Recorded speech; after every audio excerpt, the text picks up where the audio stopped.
ಸ್ನೇಹಿತರೆ, ಲಾ ಪಾಯಿಂಟ್ಗೆ ಸ್ವಾಗತ.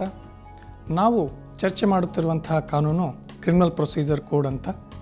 ಸಾಮಾನ್ಯವಾಗಿ ಕ್ರಿಮಿನಲ್ ಪ್ರೊಸೀಜರ್ ಕೋಡ್ ಅಂದ ಕೂಡಲೇ ನಮ್ಮೆಲ್ಲರ ಮನಸ್ಸಿಗೆ ಬರುವಂಥದ್ದು ಪೊಲೀಸ್, ಅರೆಸ್ಟ್ ಮತ್ತು ಜೈಲ್ ಅನ್ನೋದು.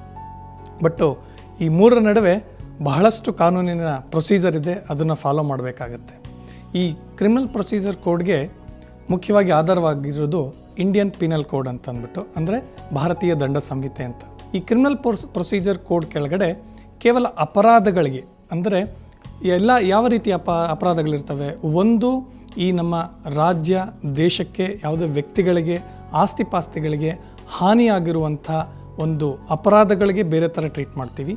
ಸಿವಿಲ್ ವ್ಯಾಜ್ಯಗಳು ಅಂದರೆ ಈ ಒಂದು ಆಸ್ತಿ ಹಂಚಿಕೆ, ಅಣ್ಣ ತಮ್ಮಂದಿರದಲ್ಲಿರೋದು, ಇನ್ನಿತರ ಹಲವು ವ್ಯಾಜ್ಯಗಳು, ಅಲ್ಲಿ ಯಾವುದೋ ಒಂದು ಆಸ್ತಿ ಹಾನಿ ಇಲ್ಲದೆ ಇರುವಂಥದ್ದಕ್ಕೆ ಸಿವಿಲ್ ವ್ಯಾಜ್ಯಗಳು ಅಂತ ಹೇಳ್ತೀವಿ. ಈ ರೀತಿ ಅಪರಾಧಗಳ ಕೆಳಗೆ ಬರುವಂಥದ್ದನ್ನು ಕ್ರಿಮಿನಲ್ ಪ್ರೊಸೀಜರ್ ಕೋಡ್ ಅಂತ ಹೇಳ್ತೀವಿ. ಇಂಡಿಯನ್ ಪಿನಲ್ ಕೋಡ್ ಕೆಳಗಡೆ ಈ ಕ್ರಿಮಿನಲ್ ಪ್ರೊಸೀಜರ್ ಕೋಡ್ ಬರುತ್ತೆ. ಇಲ್ಲಿ ಕೋರ್ಟ್ ಮ್ಯಾಜಿಸ್ಟ್ರೇಟ್ ಕೋರ್ಟ್ ಮತ್ತು ಪೊಲೀಸ್ ಇಲಾಖೆ ಬಹಳ ಮುಖ್ಯವಾದ ಪಾತ್ರಗಳನ್ನು ವಹಿಸ್ತಾರೆ. ಸಾಮಾನ್ಯವಾಗಿ ಯಾವುದೇ ಒಂದು ಅಪರಾಧ ನಡೆದಾಗ, ಯಾವುದೇ ಒಂದು ನಿಮ್ಮ ಮೇಲೆ ಒಂದು ಆಘಾತ ನಡೆದಾಗ ನಾವೆಲ್ಲರೂ ಪೊಲೀಸರ ಬಳಿ ಹೋಗಬೇಕಾಗುತ್ತೆ. ಅಲ್ಲಿ ನಾವು ಅವರಿಗೆ ಮಾಹಿತಿಯನ್ನು ನೀಡಬೇಕಾಗುತ್ತೆ. ಸಾಮಾನ್ಯವಾಗಿ ನಾವು ಪೊಲೀಸ್ ಅವ್ರಿಗೆ ಕಂಪ್ಲೇಂಟ್ ಕೊಡ್ತೀವಿ ಅಂತ ಹೇಳ್ತೀವಿ. ಕಾನೂನಿನ ಅಡಿಯಲ್ಲಿ ನಾವು ಅದು ಕಂಪ್ಲೇಂಟ್ ಅಲ್ಲ, ಇನ್ಫಾರ್ಮೇಷನ್ ಅಂತ ಹೇಳ್ತೀವಿ. ಆದ ಕಾರಣವೇ ಪೊಲೀಸವರು ಫೈಲ್ ಮಾಡೋದಕ್ಕೆ FIR ಅಂತೀವಿ, ಫಸ್ಟ್ ಇನ್ಫಾರ್ಮೇಷನ್ ರಿಪೋರ್ಟ್ ಅಂತ ಹೇಳ್ತೀವಿ.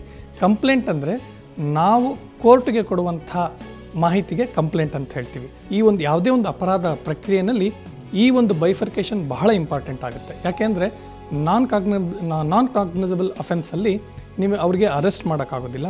ಅರೆಸ್ಟ್ ಮಾಡಬೇಕಂದ್ರೆ ಕೆಲವು ಆರ್ಡರ್ಗಳು ಬೇಕಾಗುತ್ತೆ. ಹಾಗಾಗಿ ಈ ಒಂದು ಕಾಗ್ನಿಸಬಲ್, ನಾನ್ ಕಾಗ್ನಿಸಬಲ್ ಅನ್ನೋ ಒಂದು ಬೇಸಿಕ್ ಇನ್ಫಾರ್ಮೇಷನಿಂದನೇ ನಾವು ಕ್ರಿಮಿನಲ್ ಪ್ರೊಸೀಜರ್ ಕೋಡಲ್ಲಿ ಮುಂದೆ ನಾವು ನೋಡಬೇಕಾಗತ್ತೆ.